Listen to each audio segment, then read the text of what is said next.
the tremor3, for me, it's just not for me. Like I said, I'm not one of those guys to tell you that busy reticles, I like busy reticles, all right? I like the H59, I like stuff like that. But when you have two different measurements, two different units of measurement, I don't mind if you have, you know, mils and you have, you know, mils and mils, and then you have them spaced out in different, you know, subtensions. That I don't care about. What I care about is when you have wind dots that look like mil dots, and I'm getting confused. All right.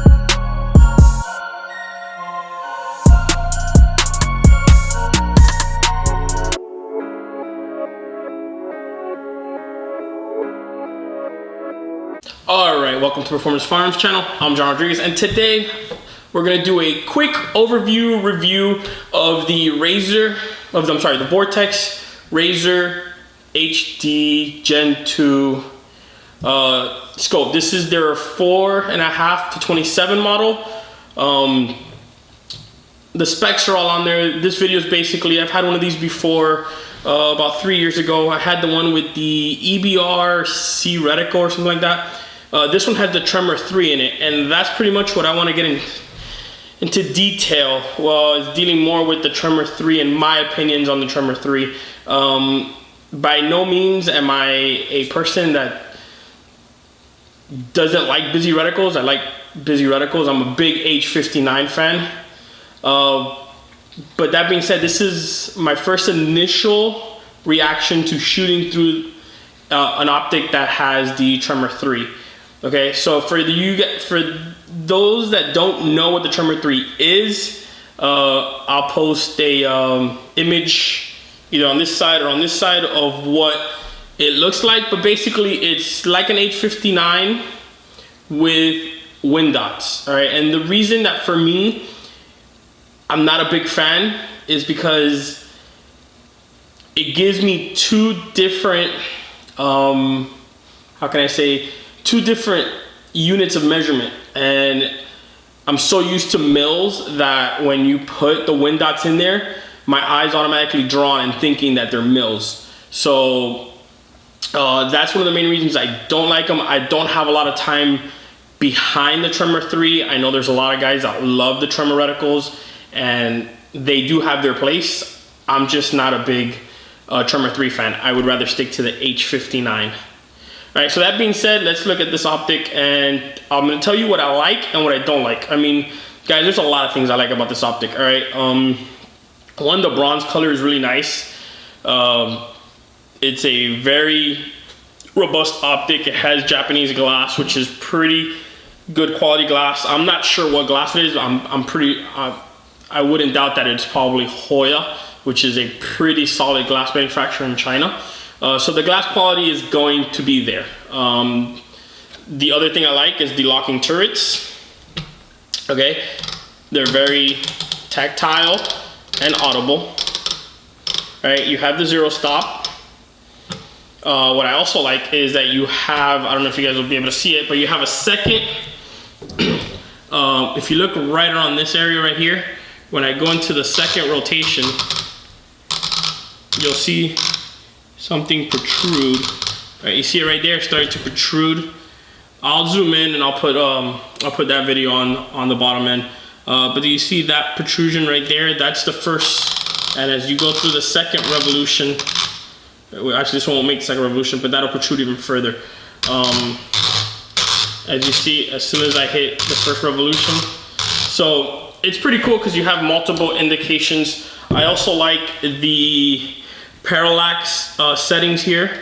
All right, you go down to 32 yards, and it's 35, 40, 50, 60, 70, 100, 150, 200, 300, 500, and infinity.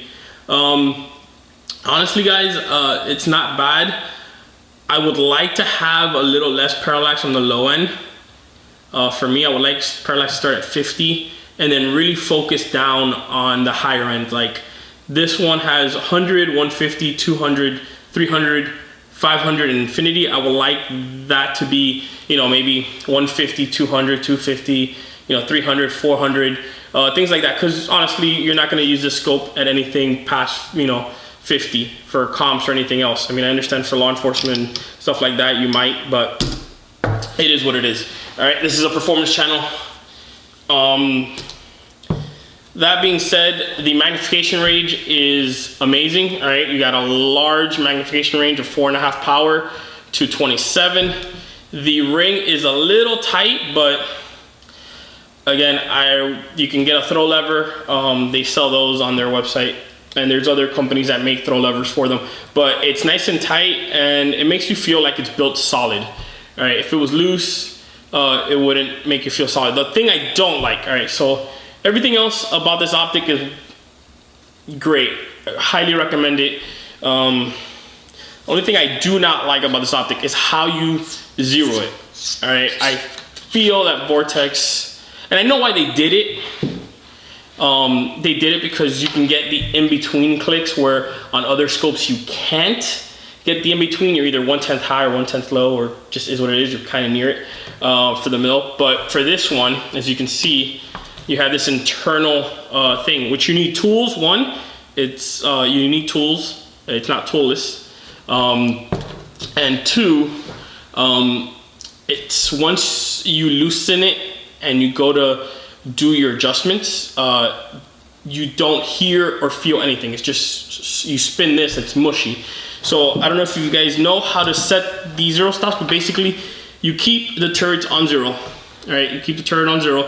You shoot, you see where your impacts are. You loosen up the 3 set screws on the side, and then you remove the end cap, and you make the adjustments internally. The knob does not move. All right, so you make the adjustment internally. You lock down the set screws. You take your another 3 shots. If you're on point, you lock everything down and you tighten everything up. And that's pretty much, you do the same thing for the windage. You take off the windage cap, loosen it up, that stays on zero. So it's something that you need tools for. It's not something you're gonna be able to fix on the field if you don't have the tools. It comes with a tool, which is pretty good. This is illuminated as well. What I like about it, it has 10 brightness settings with on off in betweens, with offs in betweens. Well, so that's pretty good. All right, it's got a fast ocular diopter here. So everything about the scope is great, guys. Just it tracks well, but like anything, I have to give, you know, with any optic, you know, I'll tell you exactly what I like and what I don't like.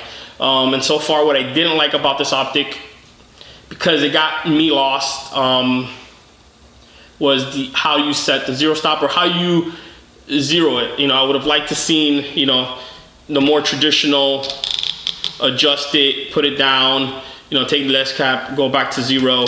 It's just, for me, it's just more easy. It's easier than getting lost, and I've gotten lost.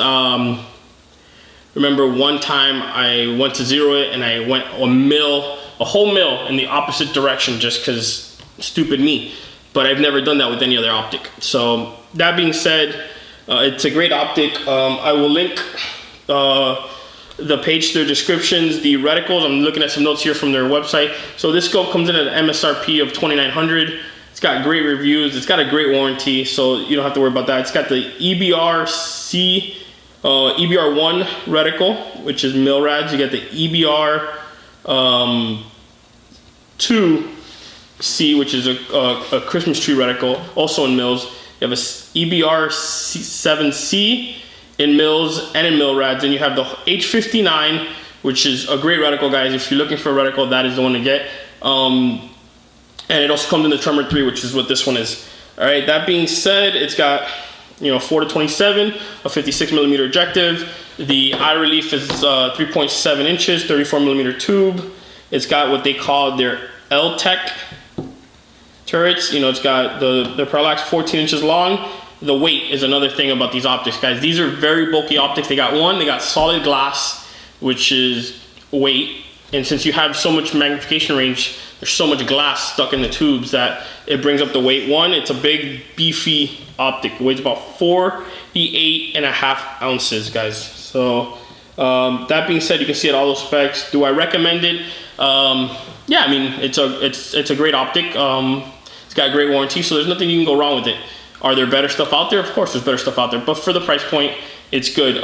Some of the competitors would be the US optics. I shoot for US optics, and comparing the both, I mean, I don't have the B25, but comparing this to the B17, I like the turrets on the B17 a little bit better. I like their locking features of the collar. I like their zero settings. I just like that scope a lot better. The glass quality is also better on the US optics than I've noticed on this. Not saying this has bad glass quality, but when I'm looking through it, I could definitely see the difference between US optics, this one, and then I also have a Bushnell Elite, what is it, the HDMR with the H59 as well, and that reticle compared to what's on the US optics, you can tell the glass quality. You can see a little bit more light transmission, or you can see it brighter through the US optics than you can the Bushnell. So it's just is what it is. It's the way they're built, I guess. But if you guys have this scope in mind, by all means, go for it. It's a great optic. If you're on the fence, I would probably jump over to US optics. That's just me. Their warranties are the same. That being said, it is a great optic, guys. So if you love it, more power to you. It's just not for me. All right, guys. So Vortex, Gen Razor, good to go. Tremor3, not for me. So, all right, guys. With that, thank you for watching. Please sub and subscribe. Subscribe and share. We're growing a little bit. That Valkyrie video is doing pretty great right now. So thank you, guys. With that being said, I'll see you at the range.